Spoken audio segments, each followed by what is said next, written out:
할머니, 솔직히 말씀드릴게요.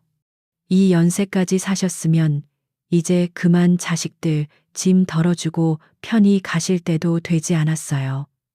그게 순리라는 겁니다. 김철민이 기름진 머리를 쓸어넘기며 말했다. 그의 목소리는 뱀처럼 교활하고 차가웠다. 낡은 자개장 냄새와 희미한 약초 냄새가 뒤섞인 작은 방 안의 공기가 그의 한마디에 얼어붙는 듯했다.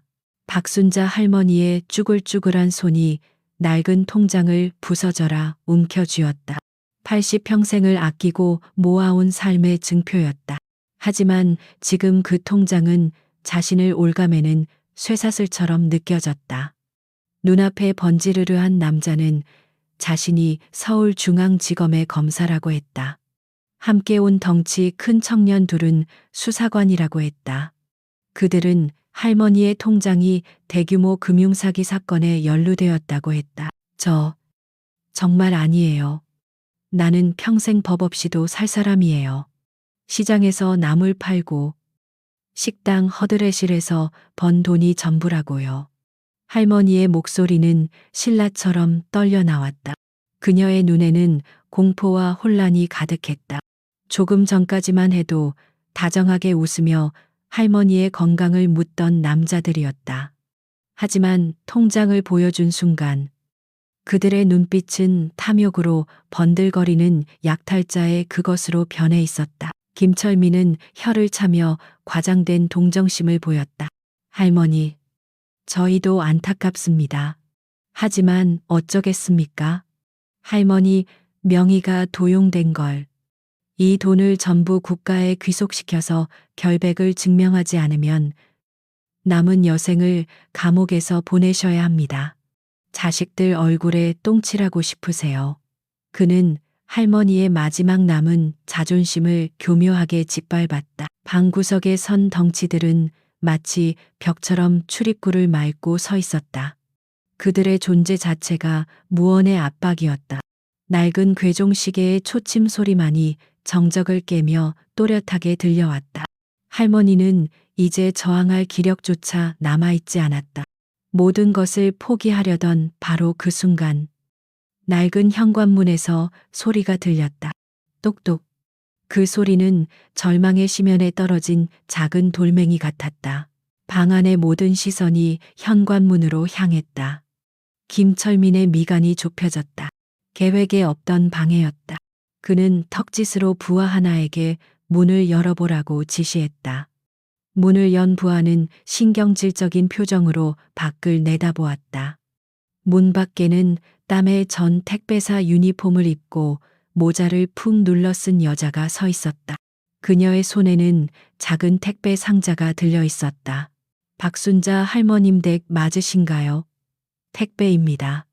한서연의 목소리는 무미건조했다.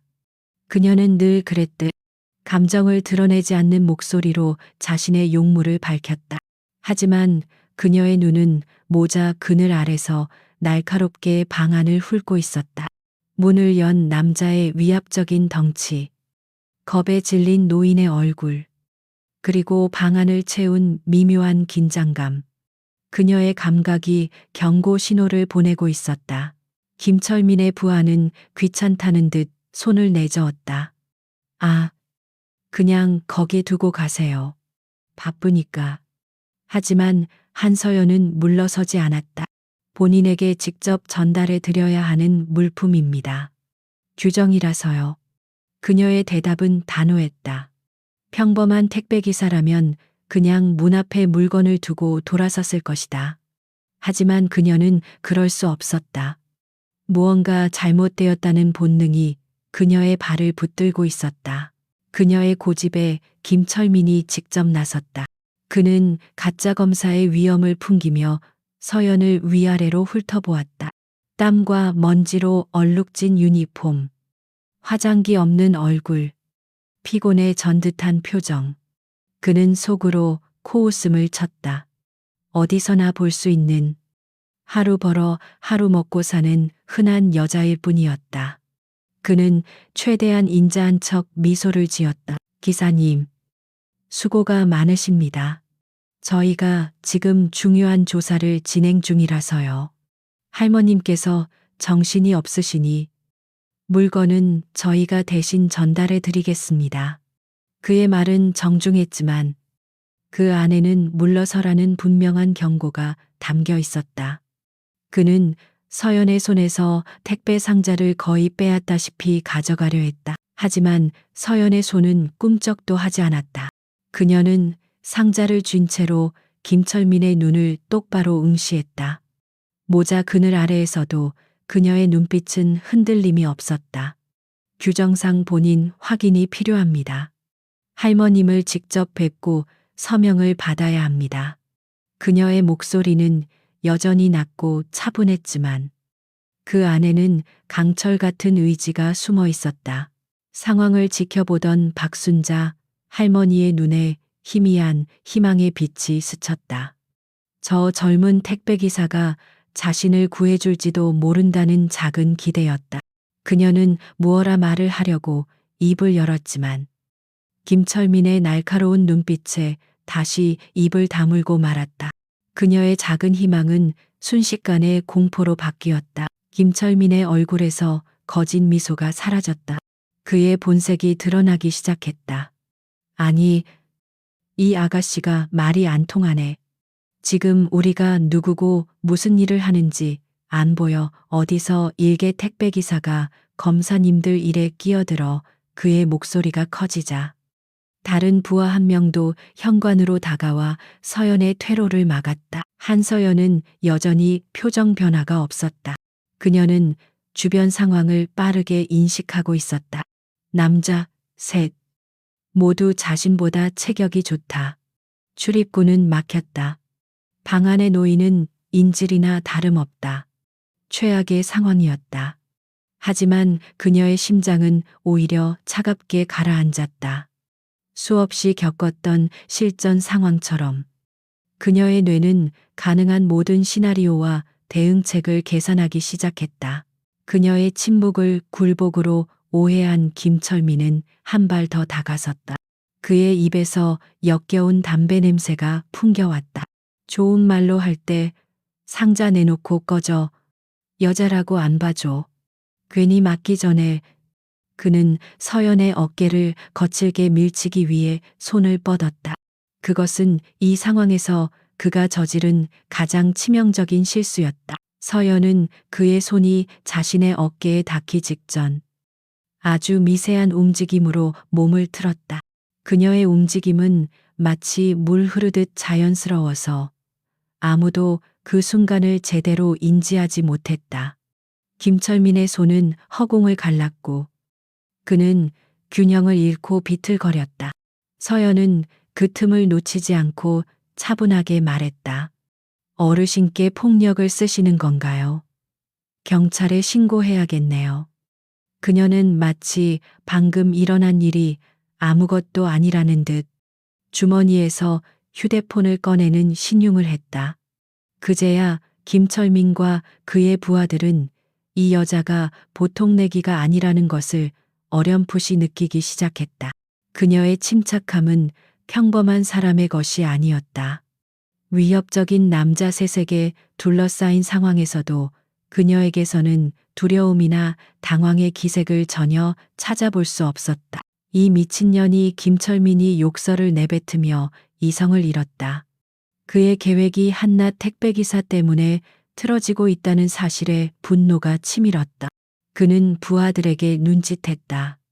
전연 잡아. 명령이 떨어지자 문을 막고 있던 덩치 큰 남자가 서연의 팔을 잡기 위해 달려들었다. 그는 자신의 완력으로 여자를 제압하는 것은 식은 죽 먹기라고 생각했다. 하지만 그의 손이 서연의 팔에 닿는 일은 없었다.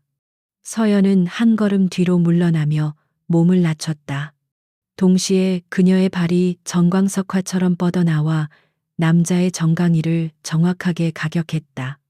악하는 비명과 함께 남자는 다리를 부여잡고 쓰러졌다. 엄청난 고통에 그의 얼굴이 하얗게 질렸다. 서연의 공격은 급소를 노린 군더더기 없는 완벽한 기술이었다. 남은 두 남자는 동료가 순식간에 쓰러지는 것을 보고 경악했다. 김철민은 잠시 말을 잃었다.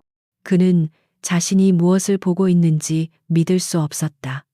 저 가냘퍼 보이는 여자가, 땀에 전 유니폼을 입은 저 여자가 단 한 방의 건장한 남자를 무력화시켰다. 방 안의 공기가 다시 한번 변했다. 이전의 긴장감과는 다른 서늘하고 치명적인 기운이 한서연에게서 뿜어져 나왔다. 박순자 할머니는 놀라움에 입을 가렸다. 두려움에 떨던 그녀의 눈에 경외감이 서리기 시작했다. 서연은 쓰러진 남자를 차갑게 내려다본 후 천천히 고개를 들어 김철민을 바라보았다. 그녀의 눈빛은 더 이상 평범한 택배기사의 것이 아니었다. 그것은 수많은 위기 상황을 겪으며 단련된 적의 의지를 꺾어버리는 전사의 눈빛이었다. 이제 무슨 상황인지 설명해 주시겠어요? 한서연의 마지막 말은 질문이었지만 그 안에는 서슬 퍼런 명령이 담겨 있었다. 그녀의 눈빛 앞에서 김철민은 자신도 모르게 뒷걸음질 쳤다. 방금 전까지 먹잇감으로 보였던 여자가 이제는 자신들의 목덜미를 노리는 맹수처럼 느껴졌다. 그의 머릿속에서 경고음이 울렸다. 보통이 아니다. 저 여자는 절대로 평범한 택배기사가 아니다.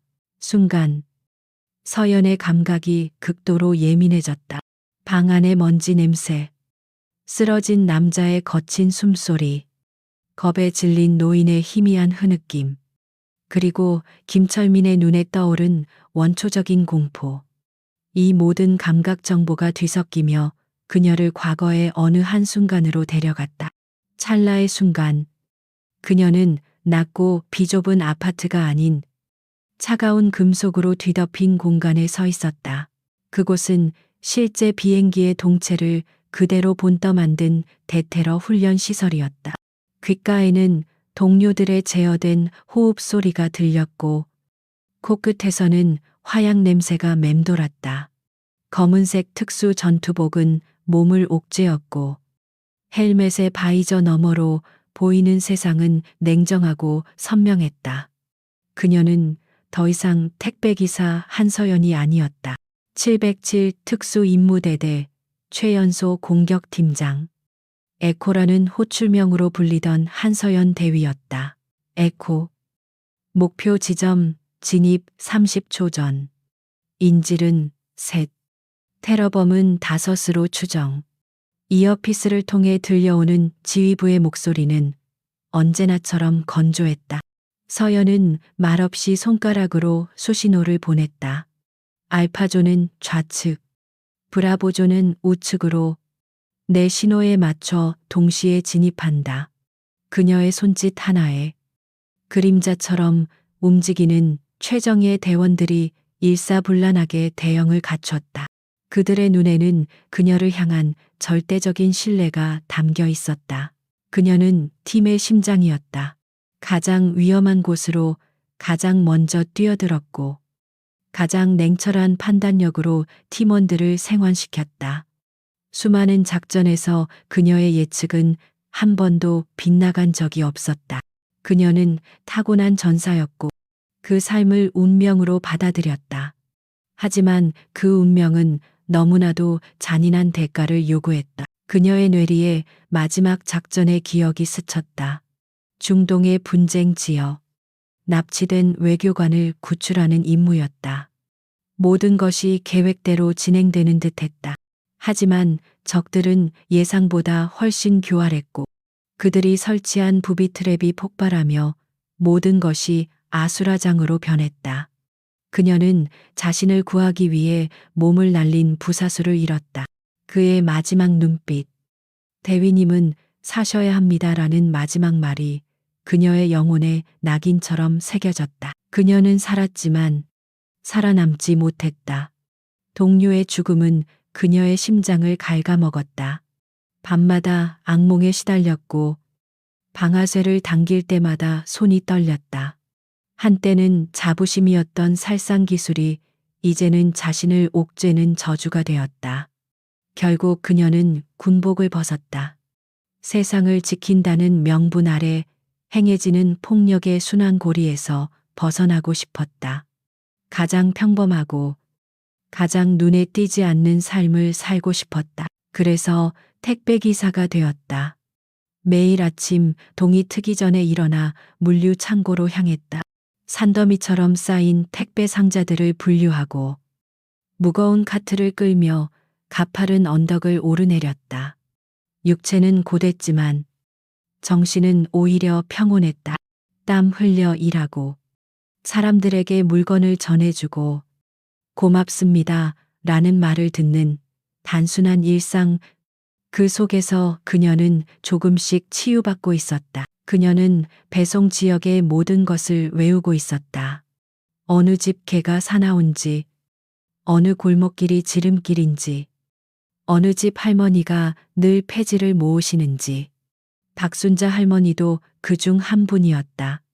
일주일에 한두 번 자식들이 보낸 듯한 작은 약상자나 반찬거리를 배달하곤 했다. 그때마다 할머니는 고생한다며 시원한 물 한 잔이라도 내어주려 했다. 서연은 그런 할머니의 작은 친절이 좋았다. 하지만 언제부턴가 할머니의 얼굴에 그늘이 드리워져 있는 것을 느꼈다. 웃음이 줄었고 현관문을 여는 시간이 점점 길어졌다. 혼자 사는 노인들이 범죄의 표적이 되기 쉽다는 것은 그녀도 잘 알고 있었다. 그래서 늘 마음 한구석이 쓰였다. 하지만 자신이 나설 이유는 없다고, 아니, 나서서는 안 된다고 생각했다. 그녀는 더 이상 전사가 아니었다. 누군가를 지키기 위해 폭력을 사용하는 삶은 동료의 죽음과 함께 묻어버렸다고 믿었다. 하지만 오늘 그녀의 눈앞에서 벌어진 상황은 그 결심을 비웃고 있었다. 약하고 선량한 노인을 상대로 벌어지는 비열한 약탈.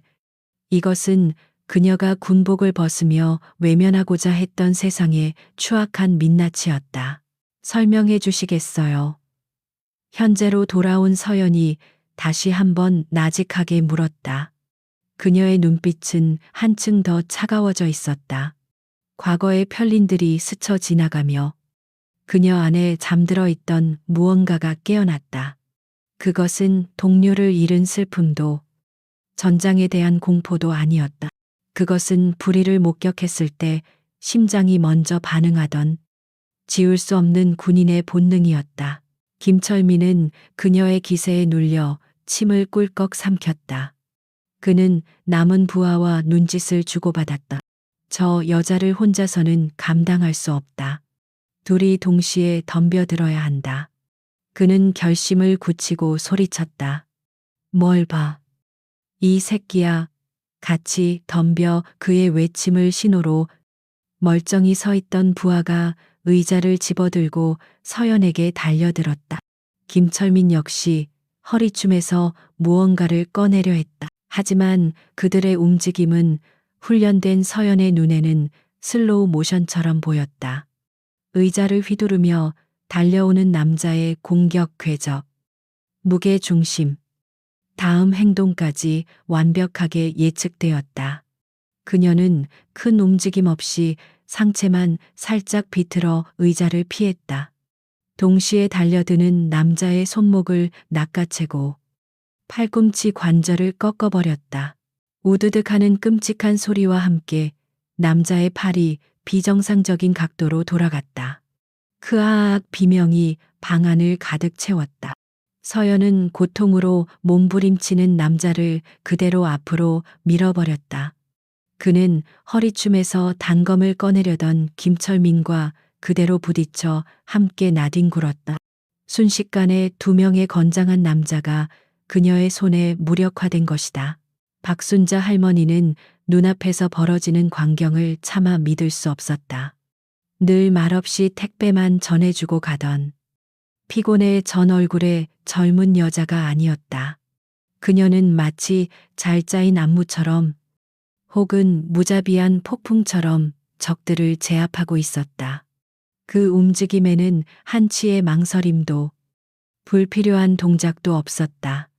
오직 상대를 제압하기 위한 가장 효율적인 기술만이 존재할 뿐이었다. 이제 방 안에는 3명의 남자가 모두 쓰러져 신음하고 있었다. 한 명은 정강이를, 다른 한 명은 팔이 꺾인 채였고, 리더인 김철민은 동료와 부딪힌 충격으로 정신을 차리지 못하고 있었다. 서연은 그들을 차갑게 내려다보았다. 그녀의 심장은 평온했다.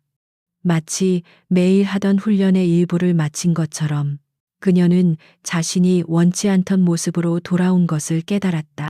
하지만 후회는 없었다. 만약 그녀가 이곳에 없었다면, 이 힘이 없었다면, 저 약한 노인은 평생을 바쳐 모은 모든 것을 빼앗기고 절망 속에 버려졌을 것이다. 그녀는 과거의 자신을 버렸지만 과거의 기술은 그녀를 버리지 않았다. 그리고 지금 그 기술은 누군가를 해하는 대신 누군가를 지키기 위해 사용되었다. 서연은 조용히 박순자 할머니에게 다가갔다. 할머니는 여전히 공포와 경외감이 뒤섞인 눈으로 그녀를 바라보고 있었다. 서연은 자신의 유니폼 소매로 할머니의 눈가를 적신 눈물을 조심스럽게 닦아주었다. 그리고는 아주 작고 부드러운 목소리로, 하지만 그 누구보다 든든하게 말했다. 이제 괜찮습니다.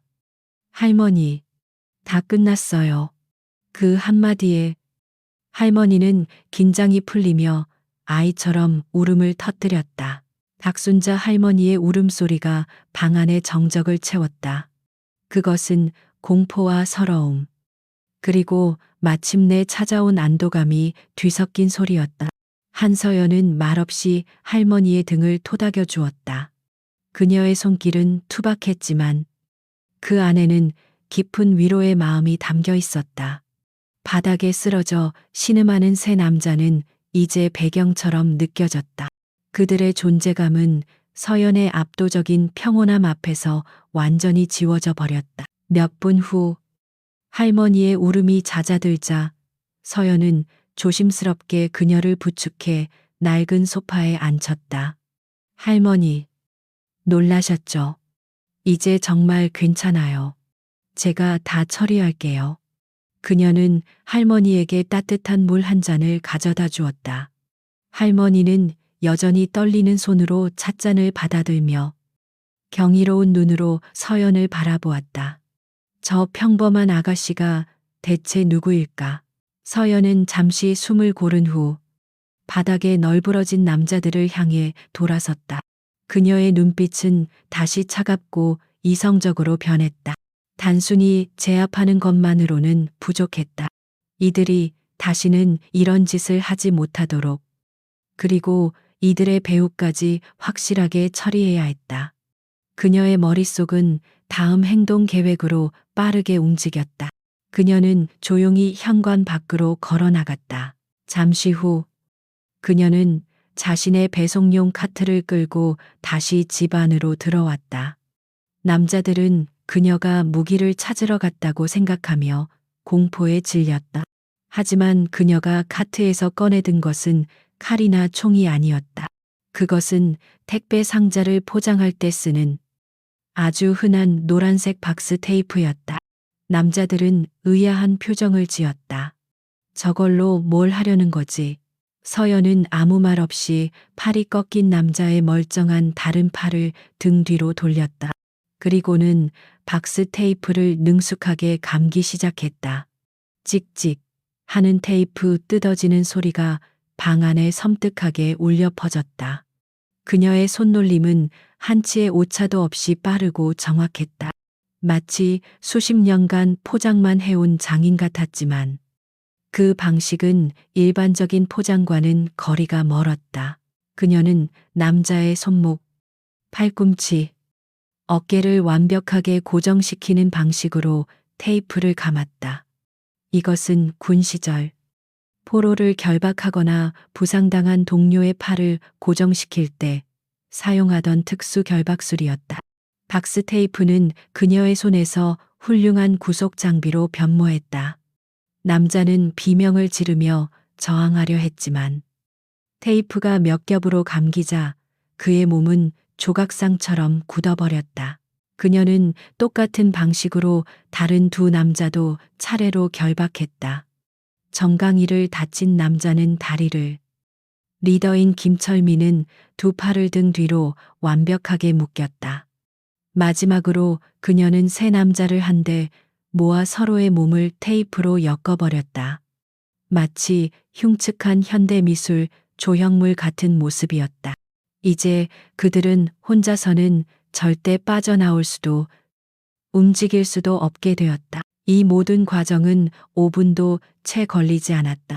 그 시간 동안 서연은 단 한마디도 하지 않았다.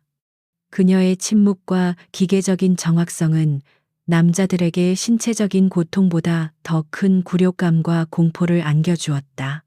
그들은 자신들이 인간이 아닌 마치 하나의 물건처럼 취급당하고 있다는 사실을 깨달았다.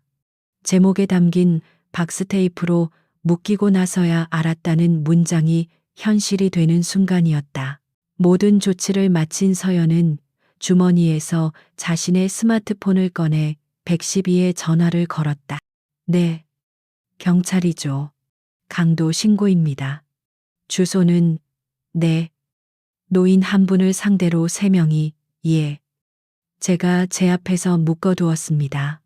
빨리 와주세요. 그녀의 신고 내용은 지극히 평범하고 사무적이었다.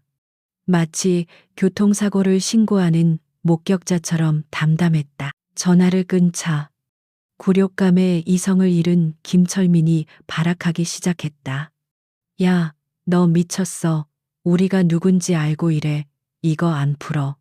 너 같은 택배기사 하나 인생 망치는 거 일도 아니야. 우리 변호사가 오면 넌 폭행죄로 바로 구속이야.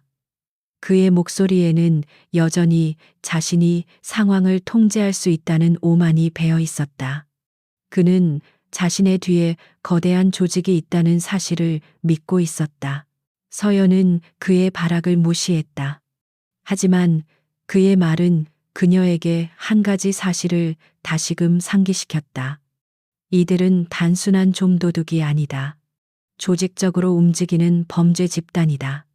이런 놈들은 경찰서에 가도 솜방망이 처벌을 받고 며칠 만에 풀려날 가능성이 높다.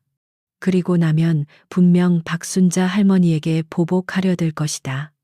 뿌리를 뽑지 않으면 의미가 없었다. 그녀는 잠시 고민했다.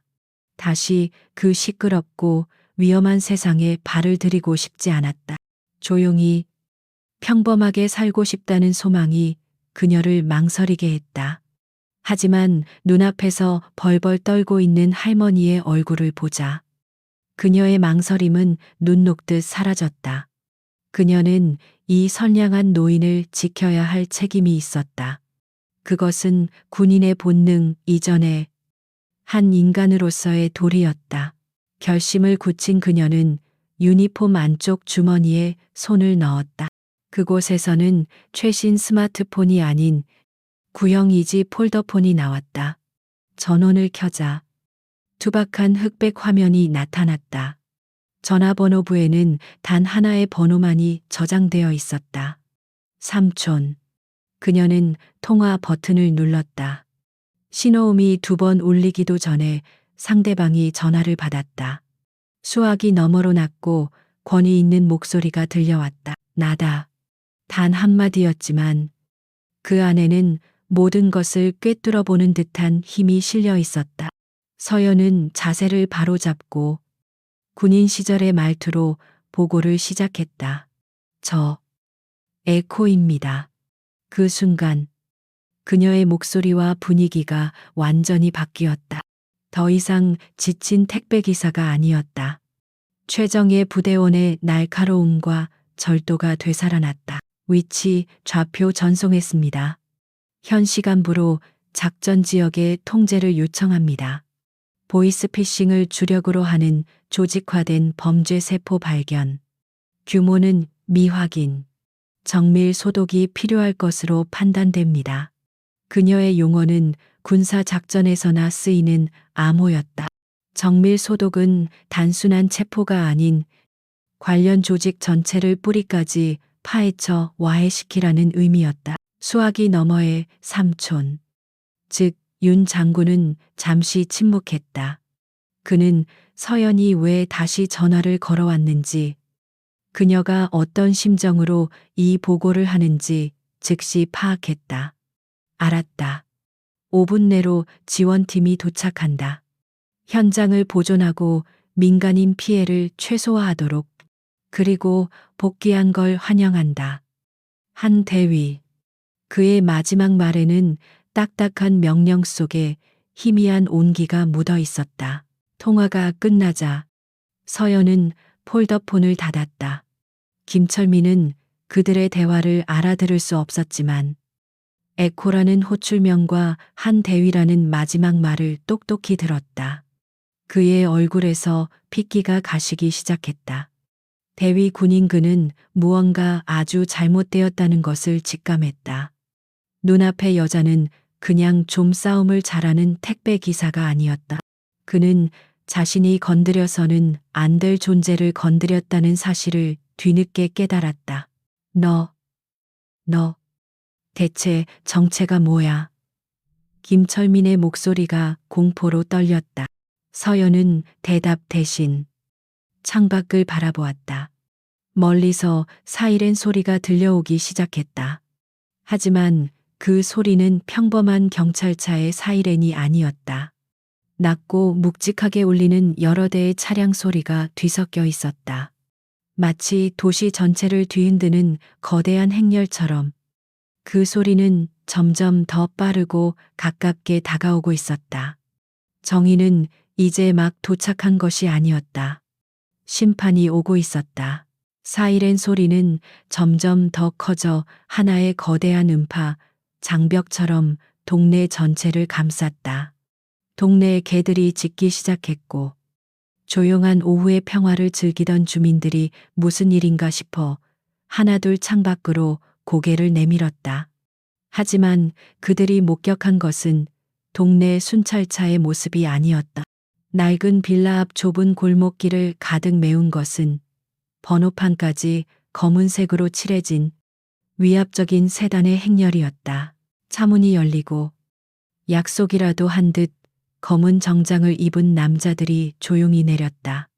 그들의 움직임에는 군더더기가 없었다. 귀에는 통신용 이어피스가 꽂혀 있었고 날카로운 눈빛은 주변의 모든 것을 스캔하고 있었다. 그들은 경찰도 검찰 수사관도 아니었다. 그들의 몸에서 뿜어져 나오는 기운은 훨씬 더 정제되고 치명적이었다. 마치 잘 훈련된 사냥개들 같았다. 그들 중 가장 선두에 선 남자가 박순자 할머니의 집으로 다가왔다. 그는 40대 중반으로 보였고 다부진 체격의 얼굴에는 옅은 흉터가 있었다. 그는 문 앞에 서 있는 한서연을 발견하고는 잠시 걸음을 멈췄다. 그의 눈에 스친 것은 놀라움이 아닌 오랜 동료를 다시 만난 듯한 복잡 미묘한 감정이었다. 그는 서연의 앞으로 다가와 허리를 숙여 정중하게 인사했다. 한 대위님, 오랜만입니다. 국가정보원 대테러 분석팀장 박진수입니다. 그의 목소리는 낮고 차분했다. 한 대위라는 호칭은 박스 테이프에 묶인 채 공포에 떨고 있던 김철민의 귀에 쐐기처럼 밝혔다. 국정원 대테러, 그의 머릿속이 하얗게 비어버렸다. 그는 고작 독거노인 등이나 치는 좀도둑이었다.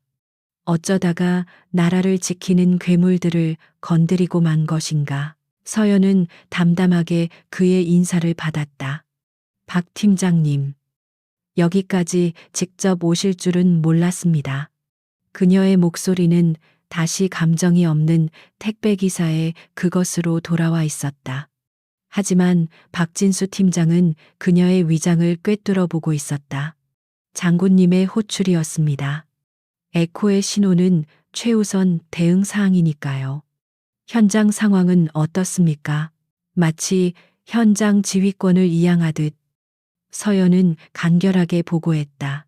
보이스피싱 사기범 3명. 신체 일부에 타격을 가해 제압 후 결박 완료. 민간인 피해 없음. 피해자 박순자 할머니. 심리적 충격 상태. 그녀의 보고는 군더더기 없이 핵심만 담고 있었다.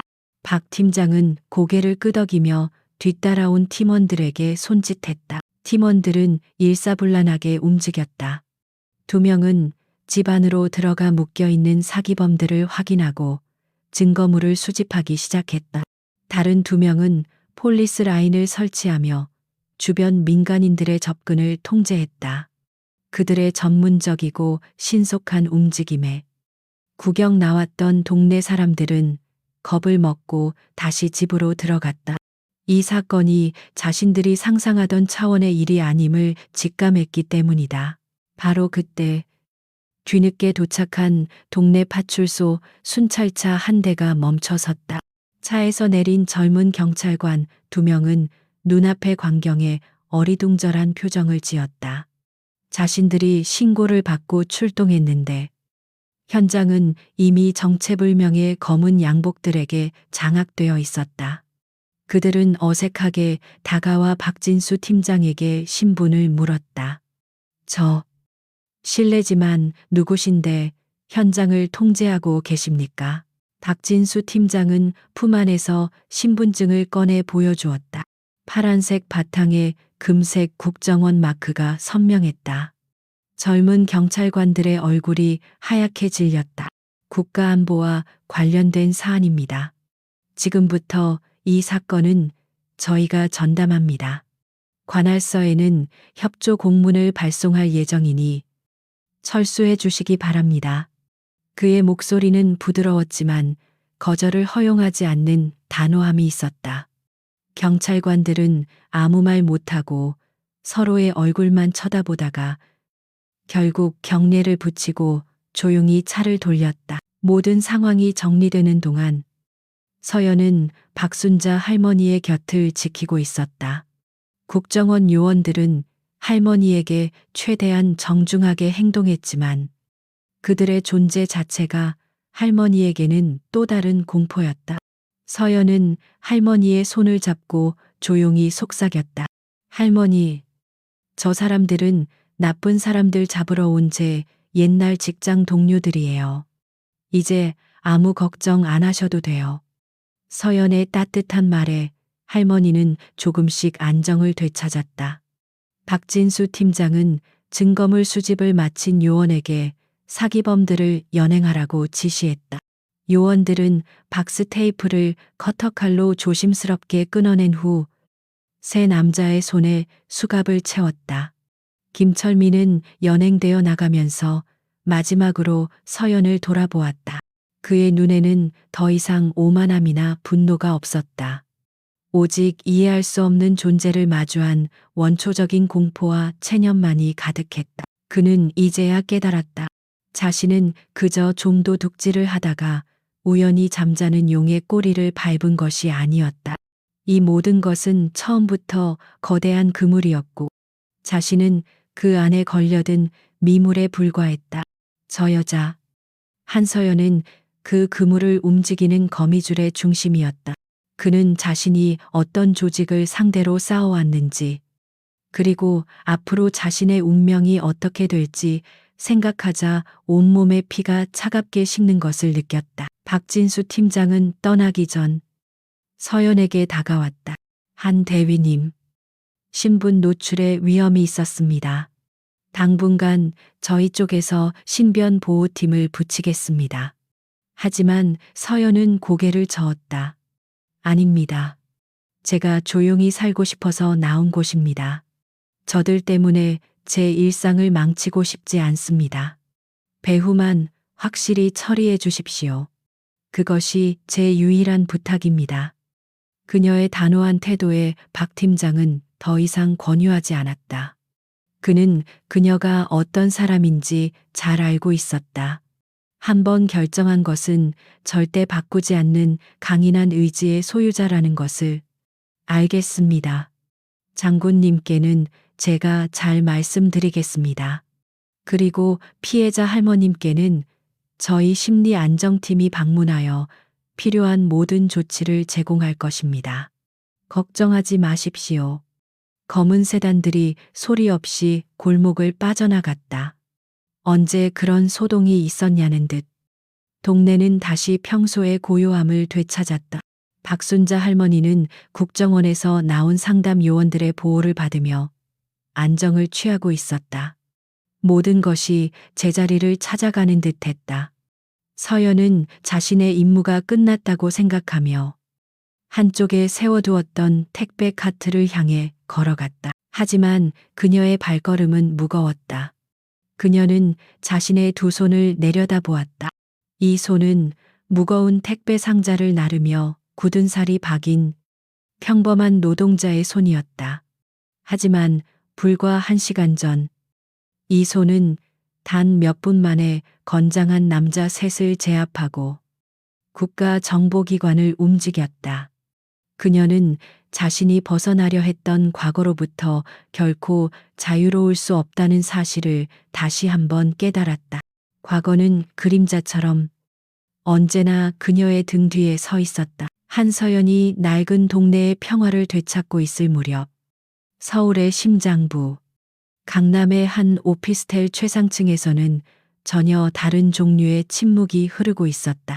통유리창 너머로 도시의 화려한 야경이 펼쳐져 있었지만 사무실 안의 남자는 그 풍경에 아무런 관심도 없었다. 그의 이름은 최 이사. 국내 최대 보이스피싱 조직의 중간 관리자였다. 최 이사는 값비싼 이탈리아제 구두를 톡톡 흔들며 모니터에 떠 있는 보고서를 응시하고 있었다. 보고서는 지극히 간결했다. 참팀, 연락 두절, 최종 위치, 서대문구 개미마을 빌라, 회수 불가능. 그의 미간에 깊은 주름이 패였다. 김철민은 비록 머리는 나쁘고 성격은 조급했지만 노인들을 상대로 돈을 뜯어내는 데는 귀신 같은 놈이었다. 그런 그가 팀원들과 함께 흔적도 없이 사라졌다. 경찰에 잡힌 건가? 최 이사가 나직하게 묻자 어둠 속에 서 있던 비서가 대답했다. 아닙니다. 이사님. 관할 경찰서 유치장과 검찰 송치 명단을 모두 확인했지만 김철민과 팀원들의 이름은 없었습니다. 그의 목소리는 감정이 배제된 기계음 같았다. 최 이사는 마음에 들지 않는다는 듯 혀를 찼다. 경찰에 잡힌 것보다 더 나쁜 상황이었다. 그는 수십 년간 이 바닥에서 살아남았다. 그의 생존 비결은 예측 가능한 위험만 상대하는 것이었다. 경찰, 검찰, 그들은 모두 예측 가능한 존재들이었다. 그들에게는 절차가 있고 법규가 있었다. 돈과 인맥으로 얼마든지 빠져나올 구멍을 만들 수 있었다. 하지만 지금 이 상황은 예측 불가능한 변수였다. 그의 통제 범위를 벗어난 일이었다. 해커팀에 연결해 그 동네 CCTV, 주변 차량 블랙박스, 30분 내로 긁어 모을 수 있는 영상은 전부 가져오라고 해. 쥐새끼 한 마리라도 찍혔을 테니. 그의 지시는 빠르고 냉정했다. 몇 분 지나지 않아 사무실의 대형 스크린에 영상들이 떠오르기 시작했다. 흐릿한 화질의 영상들 속에서 최 이사의 날카로운 눈이 무언가를 포착했다. 그것은 김철민 팀이 빌라로 들어간 지 약 1시간 후의 영상이었다. 검은색 세단 여러 대가 좁은 골목을 가득 메웠고 정장을 입은 남자들이 내렸다. 그들은 경찰이 아니었다. 최 이사는 한눈에 알아보았다. 훈련된 움직임, 통일된 장비, 주변을 완벽하게 통제하는 방식, 국정원, 혹은 그에 준하는 특수기관의 요원들이었다. 이런 젠장, 최 이사의 입에서 나지막한 욕설이 흘러나왔다. 일이 최악의 방향으로 흘러가고 있었다. 대체 김철민은 무슨 짓을 했기에 국정원까지 움직인 것인가? 단순한 노인 사기 사건에 그들이 나설 리가 없었다. 함정이었나 처음부터 우리 조직을 노리고 파놓은 함정에 김철민이 걸려든 것인가? 그의 머릿속이 복잡하게 돌아갔다. 해커팀이 새로운 정보를 보고했다. 이사님, 이상한 점을 발견했습니다. 국정원 팀이 도착하기 약 10분 전, 현장에 택배 차량 한 대가 머물렀던 기록이 있습니다. CJ 대한통운 소속, 배송기사는 한서연, 20대 후반의 여성입니다. 모니터 한 구석에 서연의 평범한 이력서 사진이 떴다. 최 이사는 사진을 뚫어지라 쳐다보았다. 이 여자, 뭔가 이상하지 않아 그의 질문에 비서가 대답했다. 특이사항은 없습니다. 1년 전 입사했고 근무 태도는 성실하다고 합니다. 이전 경력은 비어 있습니다. 비어 있다고 그게 가장 수상한 점이지. 최 이사는 직감적으로 이 여자가 사건의 핵심이라고 판단했다. 그는 모든 정보를 조합하여 하나의 가설을 세웠다. 이것은 국정원의 함정 수사다. 저 한서연이라는 여자는 평범한 택배기사로 위장한 국정원의 베테랑 요원일 것이다. 그녀는 오랫동안 우리 조직의 하부 라인을 추적해왔고 김철민 팀이 미끼를 물자 현장에서 그들을 제압하고 지원팀을 호출한 것이다. 모든 조각이 완벽하게 들어맞는 시나리오였다.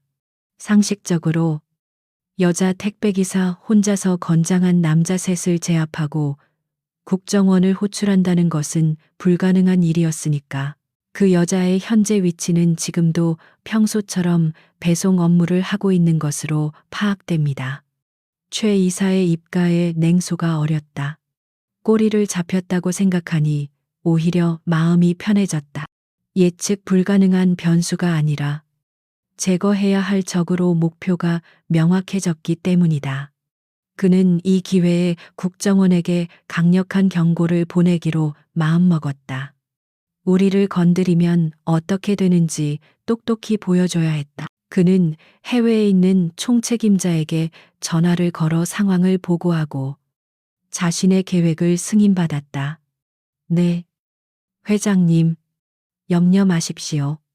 쥐새끼 한 마리 때문에 전체 사업을 망칠 수는 없습니다.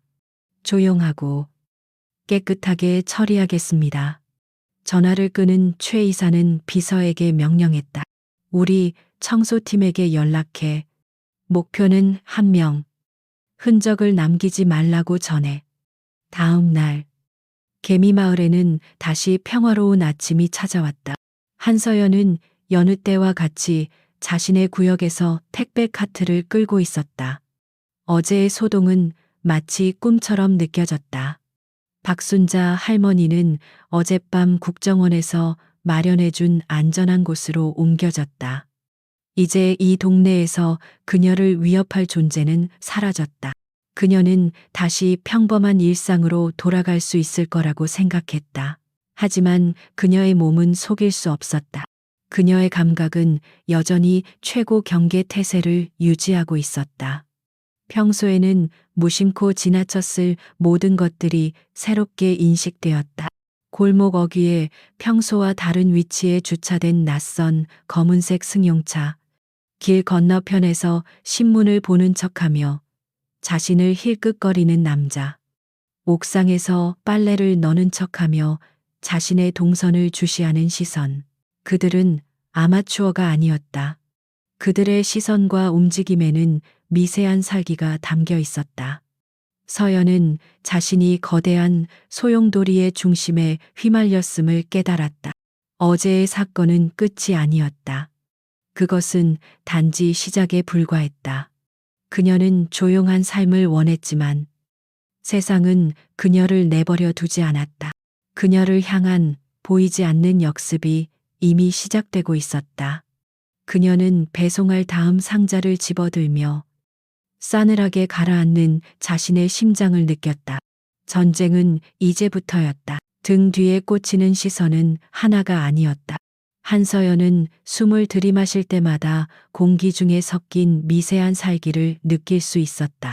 평범한 사람이라면 그저 불쾌한 기분 탓이려니 하고 넘겼을 것이다. 하지만 그녀에게 그것은 맹수가 사냥감의 숨통을 끊기 직전에 풍기는 명백한 죽음의 냄새였다. 그녀의 심장은 차가워졌지만 두려움은 없었다. 오히려 기묘한 평온함이 온몸을 감쌌다. 그녀는 도망치지 않았다. 도망은 곧 죽음이라는 것을 전장에서 뼈저리게 배웠다. 대신 그녀는 평소보다 조금 더 느린 속도로 택배 카트를 밀었다. 그녀의 눈은 주변의 모든 지형 지물을 스캔하며 머릿속에 3차원 지도를 그리고 있었다. 좁은 골목길, 낡은 건물의 비상계단, 시장 상인들이 내놓은 천막과 박스더미. 이 모든 것이 그녀에게는 몸을 숨길 엄폐물이자 적을 교란시킬 함정이 될 수 있었다. 그녀는 자신이 사냥감이 아니라 거미줄을 치는 거미가 되어야 한다는 것을 알았다. 그리고 그녀의 거미줄은 바로 이 동네. 그녀가 매일같이 땀 흘리며 누비던 그녀의 영역이었다. 그녀는 일부러 평소의 배송 경로를 살짝 벗어났다. 목적지는 재래시장 뒤편에 미로처럼 얽혀 있는 좁은 골목길이었다. 그곳은 CCTV도 거의 없고 외부인에게는 길을 잃기 십상인 곳이었다. 그녀에게는 눈 감고도 다닐 수 있는 앞마당과도 같았다. 골목에 들어서기 직전 그녀는 잠시 멈춰 물건을 정리하는 척하며 주머니 속 폴더폰을 꺼냈다. 통화는 위험했다. 대신 그녀는 단 하나의 번호. 삼촌에게 짧은 문자 메시지를 보냈다. 들개 2마리가 따라 붙었습니다. 시장 뒤에서 잠시 산책시키겠습니다. 그것은 미리 약속된 암호였다. 들개는 전문 킬러. 산책은 교전을 의미했다. 지원은 필요 없지만 상황을 주시하라는 신호였다. 메시지를 보낸 후 그녀는 미련 없이 휴대폰 배터리를 분리해 하수구에 버렸다. 이제 외부와의 모든 연결은 끊어졌다. 오직 자신과 적들만이 이 미로 속에 남았다. 그녀는 택배 카트를 끌고 어두컴컴한 골목 안으로 사라졌다.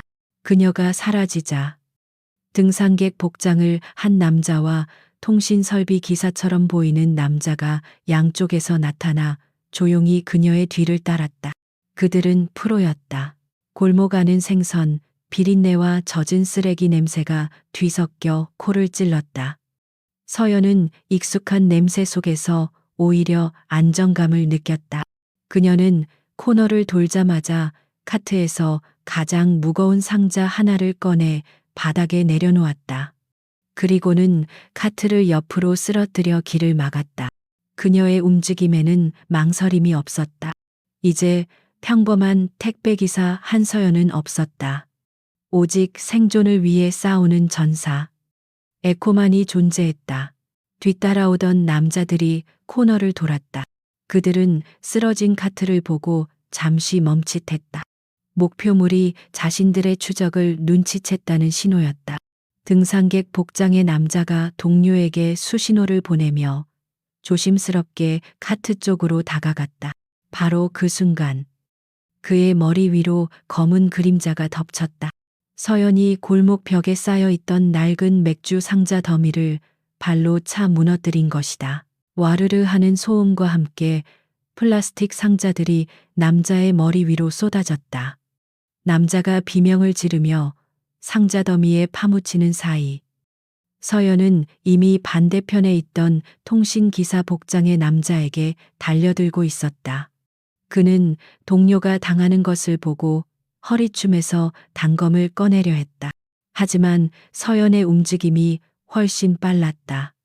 그녀는 바닥에 있던 묵직한 택배 상자를 그대로 발로 차서 남자의 하복부를 가격했다. 남자는 숨이 막히는 고통에 몸을 구부렸다. 서연은 그 틈을 놓치지 않고 그의 손목을 낚아채 꺾어버렸다. 뚜둑 소리와 함께 남자의 손에서 단검이 떨어져 바닥을 굴렀다.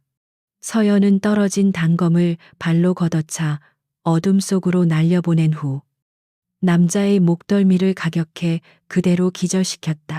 모든 것이 단 10초 안에 벌어진 일이었다. 그녀는 숨을 고를 틈도 없이 상자 더미 속에서 허우적거리는 첫 번째 남자를 향해 돌아섰다. 그는 머리에 피를 흘리며 겨우 몸을 일으키고 있었다. 그의 눈에는 당혹감과 분노가 가득했다. 그는 자신이 상대하는 것이 일개 여자가 아니라 잘 훈련된 살인 기계라는 것을 깨달았다. 그는 품 안에서 권총을 꺼내려 했다. 하지만 이곳은 그의 영역이 아니었다. 서연은 그의 다음 행동을 이미 예측하고 있었다. 그녀는 옆에 있던 빈 가스통을 발로 굴렸다. 쾅 하는 굉음과 함께 가스통이 남자에게로 굴러갔다. 남자가 놀라 주춤하는 사이 서연은 카트에서 풀어낸 질긴 고무 로프를 양손에 쥐고 그의 목을 향해 달려들었다. 남자는 필사적으로 저항했다. 그는 서연보다 체격도 좋았고 힘도 셌다. 하지만 서연의 기술은 힘으로 제압할 수 있는 종류의 것이 아니었다. 그녀는 그의 힘을 역이용하여 몸의 균형을 무너뜨리고 관절과 급소를 집요하게 공격했다. 좁은 골목은 그들의 격렬한 격투장이 되었다. 벽에 부딪히는 소리, 거친 숨소리가 어둠 속에서 울려 퍼졌다. 결국 승패를 가른 것은 한순간의 빈틈이었다. 서연은 남자의 주먹을 피하며 그의 몸 아래로 파고들었다. 그리고는 고무 로프를 그의 발목에 감아 힘껏 잡아당겼다. 남자는 균형을 잃고 그대로 뒤로 넘어졌다. 그의 뒤통수가 차가운 시멘트 바닥에 부딪히는 둔탁한 소리가 울렸다. 남자는 짧은 신음과 함께 움직임을 멈췄다. 서연은 거친 숨을 몰아쉬며 쓰러진 두 남자를 내려다보았다. 전투복도, 무기도 없이 오직 지형지물과 택배 장비만으로 프로 킬러 2명을 제압한 것이다. 그녀의 온몸이 욱신거렸지만 정신은 얼음처럼 차가웠다. 끝났다고 생각한 순간 기절했던 통신기사 남자의 귀에 꽂힌 이어피스에서 치직하는 소음과 함께 목소리가 흘러나왔다. 상황 보고. 목표물 처리되었나. 차갑고 냉정한 남자의 목소리. 현장에 없는 이 모든 것을 지시한 자의 목소리였다. 서연은 천천히 몸을 숙여 남자의 귀에서 이어피스를 빼냈다. 그리고는 자신의 귀에 꽂았다. 잠시 침묵이 흘렀다. 상대방은 자신의 부하들이 응답이 없자 무언가 잘못되었음을 직감했을 것이다. 서연은 아무 말도 하지 않았다. 그녀는 그저 조용히 상대방의 숨소리를 들었다. 그녀가 살아있다는 것, 그리고 이제 그의 목소리를 안다는 것만으로도 충분한 메시지였다. 수화기 너머의 남자. 최 이사는 섬뜩한 침묵 속에서 자신이 괴물을 깨웠다는 사실을 깨달았다. 그는 사냥꾼이었지만 이제는 사냥감이 되었다. 서연은 이어피스를 바닥에 던져 발로 짓밟아 버렸다. 그녀의 눈빛은 더 이상 과거를 두려워하는 도망자의 눈빛이 아니었다. 적의 심장을 향해 칼을 겨누는 사냥꾼의 눈빛으로 변해 있었다. 최 이사의 귀에는 한동안 정적이 흘렀다. 그가 보낸 최정예 청소팀원들의 숨소리도 목표물을 처리했다는 흡족한 보고도 들려오지 않았다. 대신 그의 귀를 파고든 것은 치직하는 날카로운 소음과 함께 이어피스가 바닥에 던져져 짓밟히는 소리였다. 그 소리는 마치 사형 선고처럼 그의 뇌리에 밝혔다. 실패했다. 그것도 아주 처참하게. 그의 등줄기에서 식은땀이 흘러내렸다. 이 상황은 그의 통제와 이해 범위를 완전히 벗어난 것이었다. 그가 상대하고 있는 것은 국정원 요원이 아니었다. 국정원 요원이라면 이런 식으로 메시지를 보내지 않는다. 그들은 조용히 증거를 수집하고 법의 이름으로 체포영장을 들이밀 뿐이다. 하지만 방금 그 침묵의 메시지는 달랐다. 그것은 법이나 절차 따위는 무시하는 훨씬 더 원초적이고 야만적인 경고였다. 내 놈의 목소리를 들었다. 이제 내가 너를 사냥하겠다. 최 이사는 떨리는 손으로 해외에 있는 회장에게 전화를 걸었다. 그의 목소리는 평소의 냉정함을 잃고 다급하게 떨리고 있었다. 회장님, 일이 잘못됐습니다. 저희가 보낸 팀이 역으로 당한 것 같습니다. 상대는 보통이 아닙니다. 이건 국정원의 함정 수사가 아니라 우리가 잠자고 있던 괴물을 깨운 것일지도 모릅니다. 그는 변명과 보고를 횡설수설 늘어놓았다. 수화기 너머의 회장은 잠시 말이 없다가 얼음장처럼 차가운 목소리로 말했다. 최 이사, 자네답지 않군. 일개 요원 하나 처리 못해서 동요하는 건가? 그게 괴물이든 악마든 상관없어. 자네가 시작한 일이니 자네 손으로 마무리해. 이번에도 실패하면 다음 청소 대상은 자네가 될 걸세. 전화는 일방적으로 끊겼다. 최 이사는 싸늘해진 전화기를 든 채 허공을 응시했다. 이제 그에게 퇴로는 없었다. 그는 그 미지의 사냥꾼을 잡거나 아니면 자신이 잡히거나 둘 중 하나의 길만이 남았다. 같은 시각 시장 뒤편의 어두운 골목 한서연은 쓰러진 두 남자를 내려다보며 거친 숨을 고르고 있었다. 아드레날린이 가라앉아 온몸에 통증이 밀려왔다. 하지만 그녀는 쉴 틈이 없었다. 이들을 이대로 둘 수는 없었다. 곧 경찰이나 동네 사람들이 몰려들 것이고 그러면 그녀의 신상이 완전히 노출될 터였다. 그녀는 자신의 흔적을 지워야 했다. 그녀가 막 움직이려던 순간 골목의 양쪽 입구에서 그림자처럼 조용히 검은 정장의 남자들이 나타났다. 박진수 팀장과 그의 국정원 팀원들이었다. 그들은 소리도 없이 접근하여 신속하게 현장을 통제했다. 박 팀장은 바닥에 널브러진 두 남자와 그들의 전문적인 장비를 보고는 혀를 내둘렀다. 혼자서 처리하신 겁니까? 한 대위님, 그의 목소리에는 놀라움과 함께 깊은 경외감이 묻어 있었다. 그는 서연의 능력을 익히 알고 있었지만 맨몸으로 이 정도의 킬러들을 상대하리라고는 상상하지 못했다. 서연은 대답 대신 자신이 짓밟아버린 이어피스 조각을 턱짓으로 가리켰다. 배후 인물과 직접 통화했습니다. 지금쯤이면 제가 살아있다는 걸 알았을 겁니다. 박진수 팀장의 얼굴이 굳어졌다. 위험한 행동이었습니다. 즉시 저희 안전가옥으로 가셔야 합니다. 더 이상은 대위님 혼자 행동하시도록 둘 수 없습니다. 이건 명령입니다. 그는 서연을 보호하려는 의도였지만 그의 말은 서연의 마음에 불을 지폈다. 그녀는 고개를 들어 박 팀장의 눈을 똑바로 응시했다. 명령 말입니까?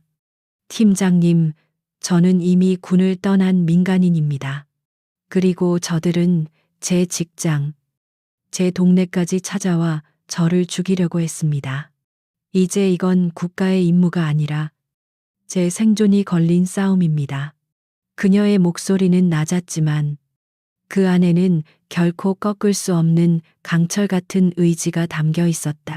제가 숨어버리면 저들은 또 다른 방법을 찾아 저와 제 주변 사람들을 위협할 겁니다.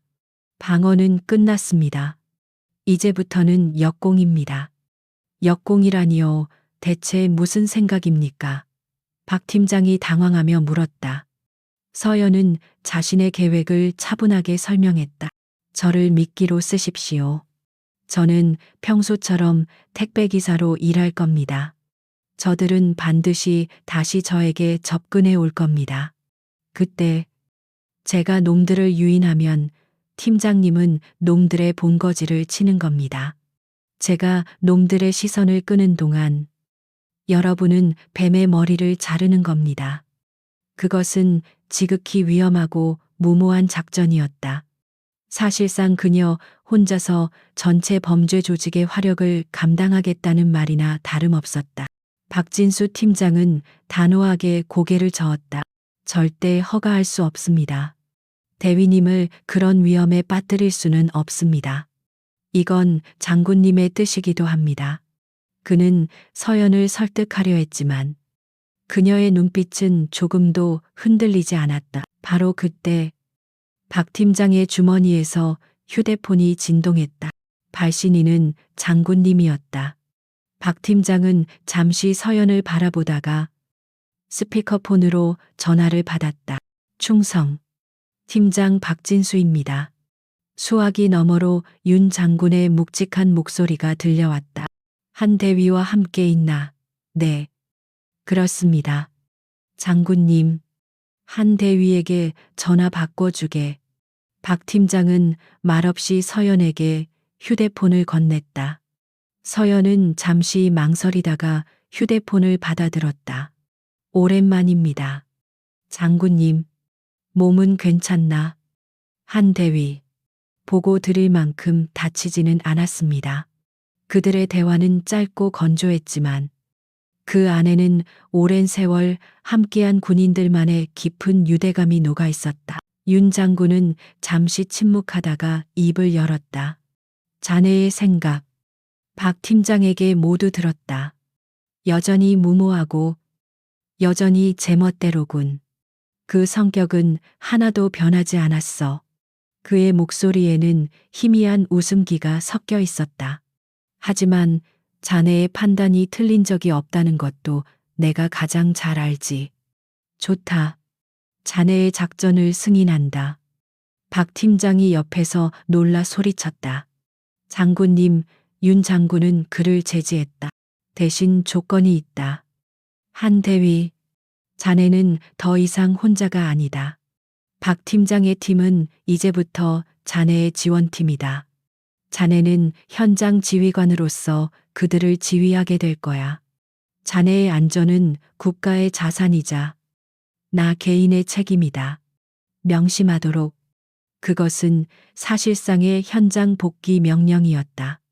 서연은 자신도 모르게 주먹을 꽉 쥐었다. 그녀는 조용한 삶을 꿈꿨지만 운명은 그녀를 다시 전장으로 밀어넣었다. 하지만 이번에는 도망치지 않을 생각이었다. 그녀는 굳은 목소리로 대답했다. 명령. 받들겠습니다. 윤 장군은 마지막으로 말했다. 전장에 복귀한 것을 환영한다. 한 대위. 이번 임무는 이 사회의 암적인 존재들을 뿌리 뽑는 것이다. 반드시 살아 돌아오도록. 이상. 전화가 끊겼다. 서연은 박진수 팀장에게 휴대폰을 돌려주었다. 두 사람 사이에는 말이 없었지만 그들의 눈빛은 이미 같은 곳을 향하고 있었다. 이제 그녀는 외로운 택배기사가 아니었다. 그녀는 국가의 가장 날카로운 칼날이 되어 어둠 속의 적을 향한 반격의 서막을 열 준비를 마쳤다. 다음 날 새벽, 한서연은 더 이상 자신의 좁은 원룸이 아닌 국정원에서 마련한 안가 안자에서 눈을 떴다. 창문 하나 없는 지하 공간이었지만 그곳은 최첨단 장비들로 가득 찬 임시 작전 지휘 본부였다. 벽면을 가득 채운 대형 모니터에는 그녀가 활동하던 동네의 위성사진과 실시간 CCTV 영상들이 띄워져 있었다. 그녀의 낡은 택배 카트는 이제 3D 모델링으로 분석되고 있었다. 그녀는 더 이상 땀에 전 유니폼을 입고 있지 않았다. 활동하기 편한 검은색 카고 바지와 티셔츠 차림이었다. 박진수 팀장과 그의 정예 팀원들이 그녀의 앞에 서 있었다.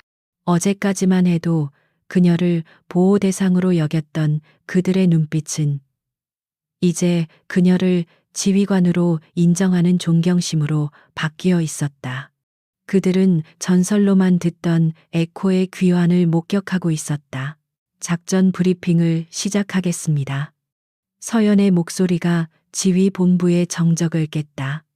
그녀는 레이저 포인터로 지도 위의 한 지점을 가리켰다. 적의 지휘관. 우리가 미스터 최라고 부를 이 인물은 현재 극도의 불안과 압박감에 시달리고 있을 겁니다. 프로페셔널한 킬러 2명을 잃었으니까요. 그는 이제 저를 제거하기 위해 더 크고 확실한 방법을 찾을 겁니다. 우리는 그 심리를 역이용해야 합니다. 그녀의 작전은 대담하고 정교했다. 그녀는 어제 자신이 제압했던 킬러 중 한 명에게서 몰래 회수한 소형 추적 장치를 테이블 위에 올려놓았다. 저는 오늘 평소처럼 배송 업무를 할 겁니다. 그리고 우연히 이 추적 장치를 발견한 것처럼 행동할 겁니다. 그리고는 경찰에 신고하는 대신 특정 공중전화로 전화를 걸어 거래를 제안할 겁니다. 한 요원이 질문했다. 거래라니요? 서연이 차갑게 웃었다. 제가 가진 정보, 즉 어제 제압한 킬러들의 신상과 이 추적 장치를 넘기는 대가로 제 안전을 보장하고 돈을 요구하는 거죠. 저는 이제 국가의 보호를 받는 요원이 아니라 목숨의 위협을 느끼고 돈에 눈이 먼 배신자 행세를 할 겁니다. 박진수 팀장은 그녀의 의도를 즉시 파악했다. 저기 보기에 대위님은 이제 국정원마저 등지고 독자적으로 행동하는 위험한 변수가 되는 거군요. 그들은 대위님을 회유하거나 혹은 이번에야말로 확실히 제거하기 위해 직접 나타날 수밖에 없게 됩니다. 서연은 고개를 끄덕였다. 맞습니다. 그들을 뱀굴에서 끌어낼 유일한 방법입니다. 그녀는 작전의 세부 사항을 지시하기 시작했다. 거래 장소는 제가 지정합니다. 마포대교 남단, 폐쇄된 주차 타워입니다. 그곳은 시야가 확보되고 진입로가 한정되어 있어 우리가 매복하기에 최적의 장소입니다. 알파팀은 저격 지점에, 브라보팀은 퇴로 차단, 찰리팀은 제 근접에서 대기합니다. 저는 모든 통신 장비를 착용하고 혼자 들어갑니다. 그녀의 계획을 듣는 팀원들의 얼굴에는 긴장감이 감돌았다. 지휘관이 직접 미끼가 되어 적진의 한복판으로 걸어 들어가겠다는 위험천만한 작전이었다. 하지만 누구도 이 일을 제기하지 않았다. 그녀의 목소리에는 모든 변수를 계산하고 승리를 확신하는 지휘관의 카리스마가 담겨 있었기 때문이다. 한편 최 이사는 자신의 사무실에서 밤을 샌 채였다. 그는 자신의 모든 정보망을 동원해 한서연이라는 여자의 뒷조사를 하고 있었다. 하지만 그녀의 과거는 텅 비어 있었다. 마치 유령처럼 그녀는 1년 전 택배기사로 일하기 시작하기 전까지 대한민국에 존재하지 않았던 사람 같았다. 이것은 그녀가 최고 수준의 훈련을 받은 특수요원이라는 그의 심증을 더욱 굳히게 했다. 그는 초조하게 담배를 피워 물었다. 회장의 압박은 점점 더 거세지고 있었다. 이대로 시간을 끌다가는 자신이 제거될지도 모른다는 공포가 엄습했다. 그는 이제 이판사판으로 모든 것을 걸어야 했다. 그가 마지막 남은 인력들을 긁어모아 총력전을 준비하려던 바로 그 순간 감시팀으로부터 긴급 보고가 들어왔다. 이사님, 목표물 한서연이 움직였습니다. 어제 저희 팀원이 사용했던 추적 장치를 발견한 것 같습니다. 지금 공중전화로 향하고 있습니다. 최 이사는 자리에서 벌떡 일어났다. 경찰이 아니라 공중전화, 그의 머릿속에서 수만 가지 시나리오가 스쳐 지나갔다. 잠시 후 그의 비서가 가지고 있던 비상연락용 대포폰이 울렸다. 낯선 번호였다. 최 이사는 마른 침을 삼키며 전화를 받았다. 수화기 너머로 한서연의 차분한 목소리가 들려왔다. 당신이 어제 그 목소리 주인이지 난 한서연이라고 해. 당신들이 찾던 사람. 최 이사는 아무 말도 하지 않았다. 서연이 말을 이었다. 당신, 부하, 둘은 내가 데리고 있어. 그리고 아주 재미있는 장난감도 손에 넣었고. 난 더 이상 이 위험한 게임에 끼고 싶지 않아. 거래를 하지. 무슨 거래? 최 이사가 겨우 목소리를 쥐어짰다. 내 목숨값이야. 현금 10억. 그리고 다시는 내 눈앞에 나타나지 않겠다는 약속. 그러면 이 장난감이랑 당신 부하들에 대한 정보 깨끗하게 넘겨줄게. 난 그냥 평범하게 살고 싶은 소시민이거든. 그녀의 목소리에는 진짜 겁을 먹은 듯한 미세한 떨림까지 섞여 있었다. 완벽한 연기였다. 최 이사는 잠시 고민했다. 그녀의 제안은 너무나 솔깃했다. 만약 그녀가 정말 조직을 배신하고 돈을 택한 것이라면 이것은 모든 것을 조용히 덮을 수 있는 절호의 기회였다. 하지만 동시에 함정일 가능성도 배제할 수 없었다. 그는 결심을 굳혔다. 함정이든 아니든 직접 가서 확인하고 그 자리에서 끝장을 내야 했다. 좋다. 거래에 응하지. 시간과 장소는 오늘 밤 10시 마포대교 남단 폐주차 타워 옥상. 혼자 나와. 전화를 끄는 최 이사의 눈이 번뜩였다. 혼자 웃기는 소리. 그는 이번에야말로 그녀를 확실히 끝장내기 위해 자신이 동원할 수 있는 모든 인력을 소집했다. 그가 향하는 곳이 죽음의 셔터가 내려질 덫이라는 사실을 꿈에도 모른 채 그날 밤 10시 폐주차 타워 옥상은 스산한 강바람만이 불고 있었다. 서연은 약속 장소에 돈 가방으로 위장한 더플백 하나만 들고 홀로 서 있었다. 그녀의 귀에 꽂힌 초소형 이어피스를 통해 박 팀장의 목소리가 들려왔다. 모든 팀. 위치 완료. 목표 차량 5대. 주차 타워로 진입 중. 예상 인원 20명 이상.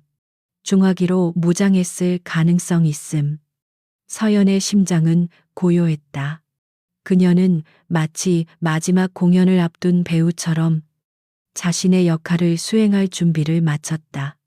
잠시 후 옥상으로 통하는 철문이 거칠게 열리고 최 이사와 그의 부하들이 쏟아져 들어왔다. 그들의 손에는 모두 총과 날카로운 무기들이 들려 있었다. 최 이사는 서연을 보고 비웃었다. 꼴의 배짱은 좋구나. 돈은 준비했나?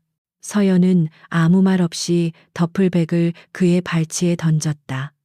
최 이사가 부하에게 가방을 확인하라고 눈짓하는 순간 서연은 자신의 숨겨진 마이크에 대고 나직하게 속삭였다. 그녀의 목소리는 지휘 본부의 모든 팀원들에게 동시에 전달되었다. 모든 팀, 타격 개시. 그녀의 말이 끝나자마지 칠흑 같던 주차 타워 주변에서 지옥의 막이 올랐다. 모든 팀, 타격 개시. 한서연의 나직한 명령이 국정원 요원들의 이어피스에 울려 퍼지는 순간 세상의 소리가 잠시 멎는 듯 했다.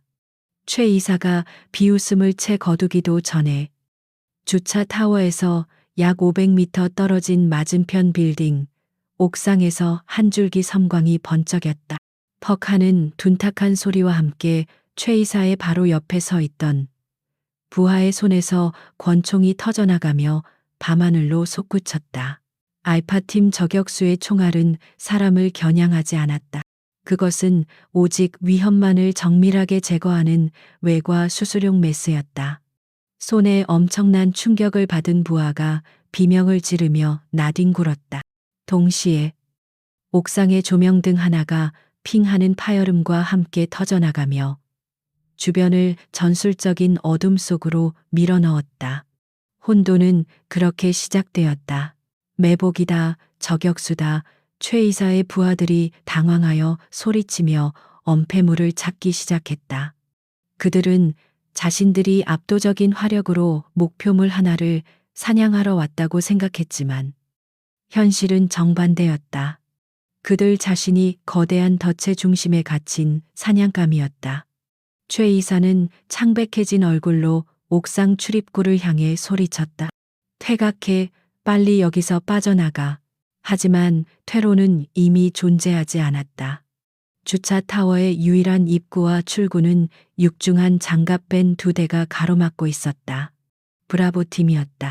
쾅쾅 하는 굉음과 함께 장갑밴에서 최루탄과 섬광탄이 발사되어 주차 타워 하층부를 순식간에 아수라장으로 만들었다.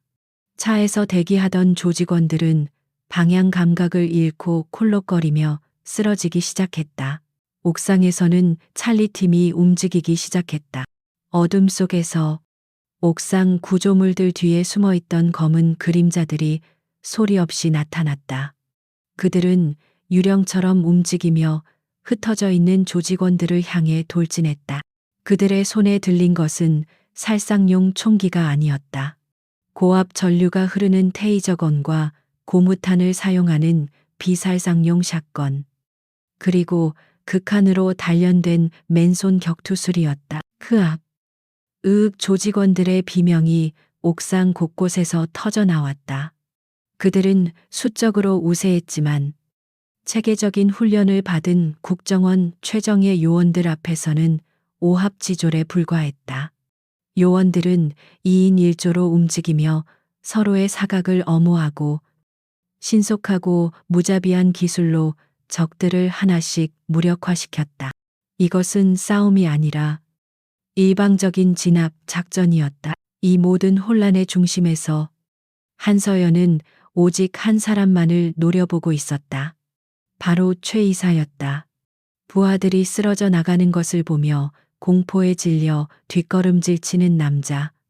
서연은 총성이 울리기 시작한 순간부터 이미 그를 향해 움직이고 있었다.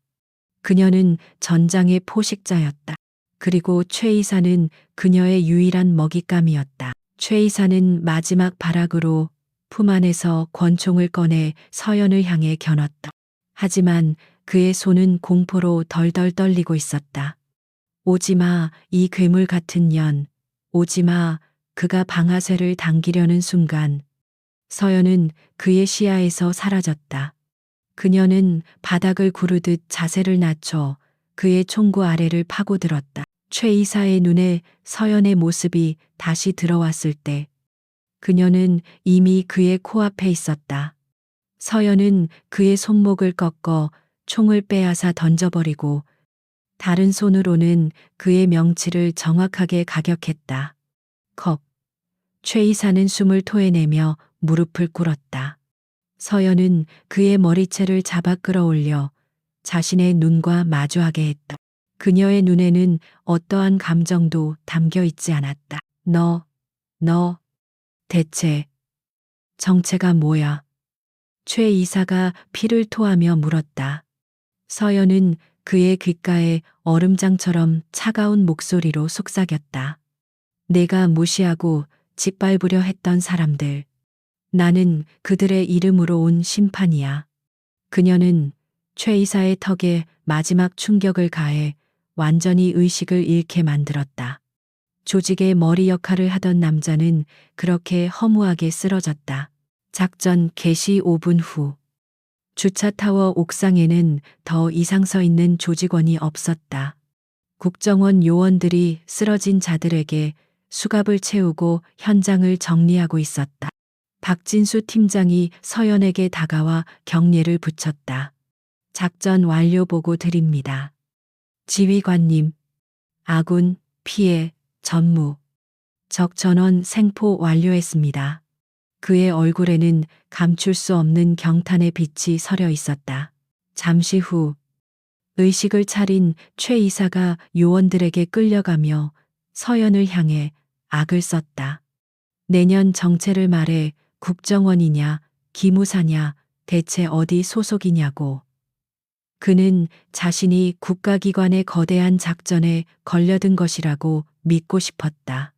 그래야만 자신의 패배를 조금이라도 합리화할 수 있었다. 서연은 그를 향해 천천히 걸어갔다.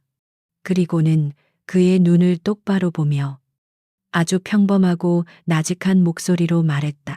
그 어떤 조롱이나 비웃음도 섞이지 않은 순수한 사실이었다. 나는 그냥 성실한 택배기사야. 그 한마디는 최 이사의 마지막 남은 자존심마저 산산조각 내버렸다.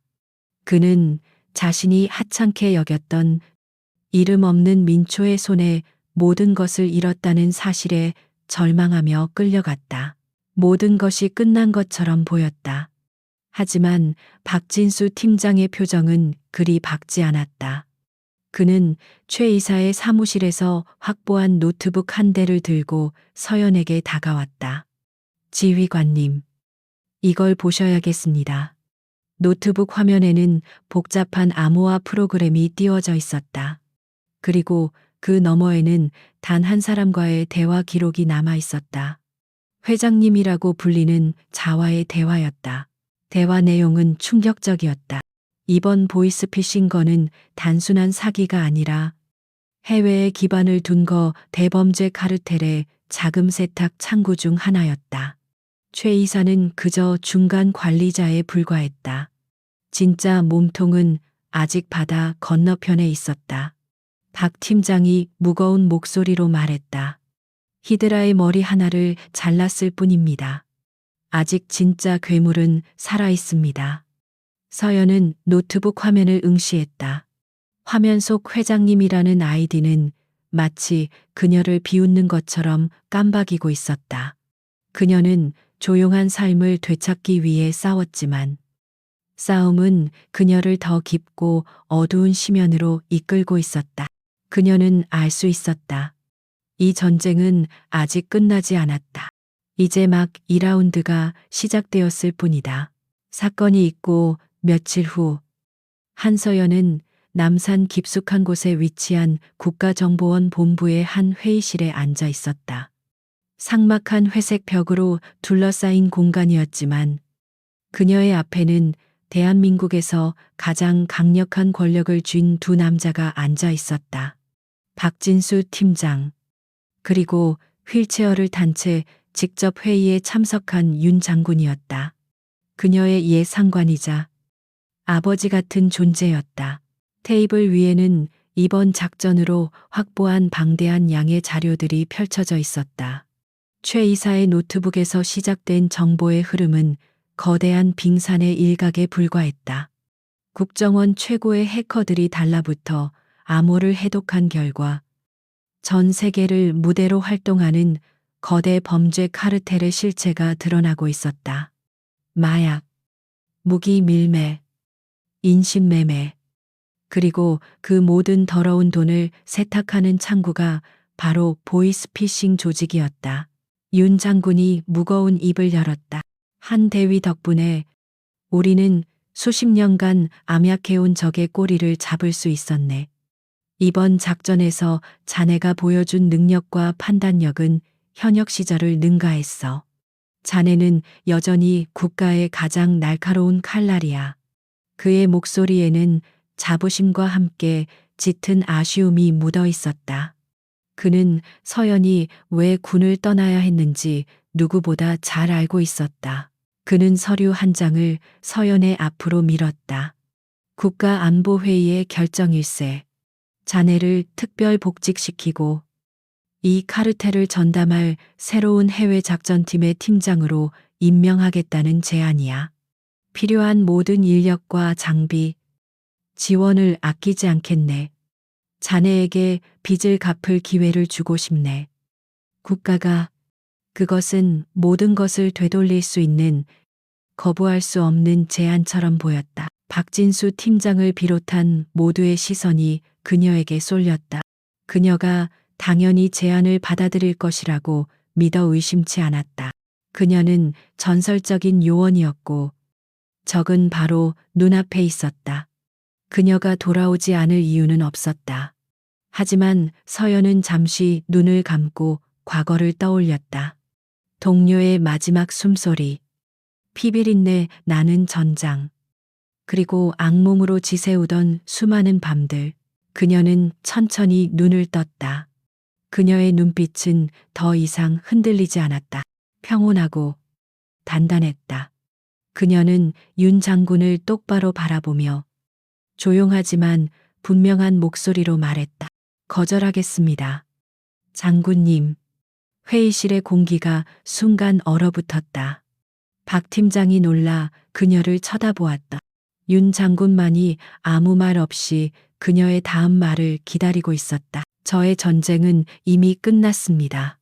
저의 전쟁터는 제 동료를 잃었던 중동의 사막도 이번에 제가 싸웠던 주차 타워도 아니었습니다. 제가 지켜야 했던 것은 바로 매일 아침 제가 택배를 배달하던 그 평범하고 작은 동네였습니다. 저는 원해서 싸운 것이 아니라 제 평화를 지키기 위해 싸웠을 뿐입니다. 그녀는 일어서서 두 남자에게 정중하게 고개를 숙였다. 저는 장군님께 이 나라의 뱃머리를 찾아드렸고 그 몸통을 추적할 수 있는 지도를 드렸습니다. 이제 그 괴물을 사냥하는 것은 장군님과 우리 국정원의 몫입니다. 저는 제 삶으로 돌아가고 싶습니다. 그녀의 말에는 후회나 미련이 없었다. 그것은 고통스러운 과거를 지나 마침내 스스로의 길을 찾은 한 인간의 진솔한 선언이었다. 윤 장군은 한참 동안 그녀를 응시했다. 그의 눈시울이 희미하게 붉어졌다. 그는 천천히 고개를 끄덕였다. 알겠네. 자네의 뜻을 존중하겠네. 자네는 국가를 위해 할 만큼 했어. 아니, 그 이상을 해냈지. 이제 편히 쉬게. 자네의 남은 삶은 우리가 무슨 수를 써서라도 지켜주겠네. 그것은 국가가 그녀에게 줄 수 있는 최고의 훈장이었다. 며칠 후 서대문구 개미마을에는 다시 일상이 돌아왔다. 한서연은 다시 땀에 전 유니폼을 입고 택배 카트를 밀고 있었다. 하지만 모든 것이 예전 같지는 않았다. 동네 주민들은 이제 그녀를 그냥 무뚝뚝한 택배 기사로 보지 않았다. 그들의 눈빛에는 말로 표현할 수 없는 감사와 존경심이 담겨 있었다. 그들은 그녀에게 따뜻한 인사를 건넸고 작은 음료수 하나라도 손에 쥐어주려 했다. 서연은 안전가옥에서 돌아온 박순자 할머니 댁에 마지막 택배를 배달했다. 그것은 국정원에서 할머니를 위해 마련한 심리치료 프로그램 안내서였다. 할머니는 환하게 웃으며 그녀를 맞았다. 아가씨, 이리 들어와서 차 한잔 하고 가게. 서연은 처음으로 거절하지 않고 할머니의 집에 들어가 함께 차를 마셨다. 낡은 자개장 냄새와 구수한 차 향기가 섞인 그곳에는 그녀가 목숨을 걸고 지켜낸 평화가 있었다. 해질녘. 서연은 그날의 마지막 배송을 마치고 집으로 향하고 있었다. 그녀의 주머니에서 구형 폴더폰이 짧게 진동했다. 윤 장군이 보낸 문자였다. 문자에는 사진 한 장이 첨부되어 있었다. 카리브해의 어느 호화로운 빌라에서 시가를 피우고 있는 한 동양인 남자의 위성사진이었다. 사진 속 남자의 얼굴에는 붉은 원이 쳐져 있었다. 회장이었다. 사진 아래에는 짧은 글이 적혀 있었다. 그놈도 자네 얼굴을 알고 있더군. 우리가 곧 들어간다. 하지만 혹시라도 마음이 바뀌면 자리는 언제나 비워두겠네. 그것은 마지막 유혹이자 그녀를 향한 변치 않는 신뢰의 표시였다. 서연은 잠시 사진을 바라보았다. 그리고는 아무 망설임 없이 메시지를 삭제하고 휴대폰 배터리를 다시 분리했다. 그녀는 고개를 들어 노을지는 하늘을 바라보았다. 세상의 어딘가에서는 여전히 추악한 전쟁이 계속될 것이다. 하지만 적어도 그녀가 발 딛고 선 이 땅, 그녀가 사랑하는 사람들의 작은 평화는 그녀의 손으로 지켜냈다. 그녀는 다시 묵묵히 자신의 카트를 밀었다. 집으로 향하는 그녀의 발걸음은 그 어느 때보다 가볍고 평온했다. 진정한 평화는 멀리 있는 것이 아니라 바로 자신의 일상 속에 있음을 그녀는 깨달았던 것이다. 잠시 후 화면이 어두워지고 내레이터의 목소리가 들려온다. 오늘 이야기는 여기까지입니다. 여러분은 한서연 씨의 선택에 대해 어떻게 생각하시나요? 진정한 강함이란 세상을 바꾸는 거대한 힘이 아니라 내 곁의 작은 평화를 지키려는 용기에서 나오는 것일지도 모릅니다.